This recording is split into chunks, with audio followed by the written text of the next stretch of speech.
নমস্কার বন্ধুরা, বৃন্দাবনের বিচিত্র শহরে যেখানে বাতাস ছিল বাঁশির মিষ্টি সুরে এবং স্ফুটিত ফুলের সুবাসে, সেখানে বাস করত অবিরাম নামে এক কৌতূহলী যুবক। তার অনন্য সৌন্দর্য প্রাকৃতির জন্য পরিচিত অরিয়ানকে প্রায়শই গ্রামের প্রবীণদের কাছ থেকে জ্ঞানের সন্ধান করতে দেখা যেত, বিশেষ করে যখন জীবনের রহস্য উন্মোচনের কথা আসে। একদিন অরিয়ান তার গ্রামের বৃদ্ধ প্রতিবেশী দাদিমা রাধার কাছে গেলেন, যিনি আধুনিক শিক্ষার গভীর উপলব্ধির জন্য বিখ্যাত।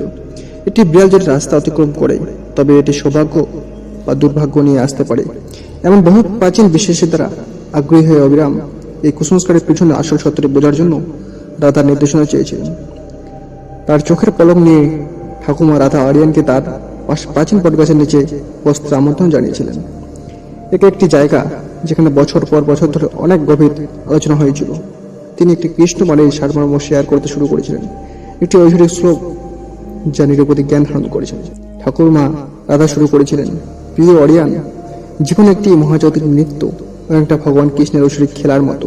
প্রতিটি মুহূর্তে একটি সূক্ষ্ম ভারসাম্য বিদ্যমান এবং আমাদের উপলব্ধি প্রায়শই আমাদের বাস্তবতাকে রূপ দেয়। রাস্তা পার হওয়া বিড়ালটি স্বাভাবিকভাবে ভালো নয় বা খারাপ নয়, এটা অস্তিত্বের বিশাল প্রফেস্টের একটি মুহূর্ত। তিনি বলেছিলেন, আসল সত্যটি বাহ্যিক ঘটনাগুলির মধ্যে নয়, বরং তাদের প্রতি আমাদের অভ্যন্তরীণ প্রক্রিয়ার মধ্যে রয়েছে। আমরা যদি বিড়াল ক্রস করি দুর্ভাগ্যের আশ্রয়স্থল হিসেবে দেখি, তবে আমাদের জীবনে নিচুগতকে আকৃষ্ট করতে পারি।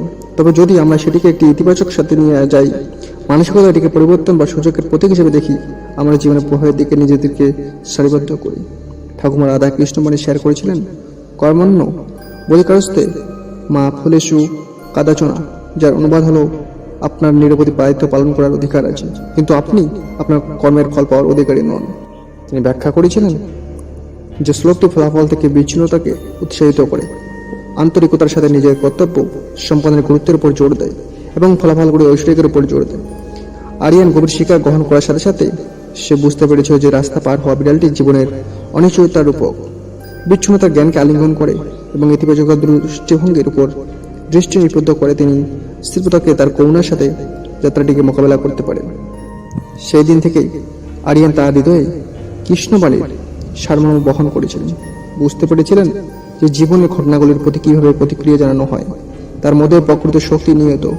রাস্তা পার হওয়া বিড়ালটি একটি অনুসারক হয়ে উঠেছে, যে প্রতিটি মুহূর্ত মহাজাগতিক নৃত্যের সাথে সারিবদ্ধ হয় এবং অস্তিত্বের ঐশ্বরিক প্রভাবকে মোকাবিলা করার একটি সুযোগ।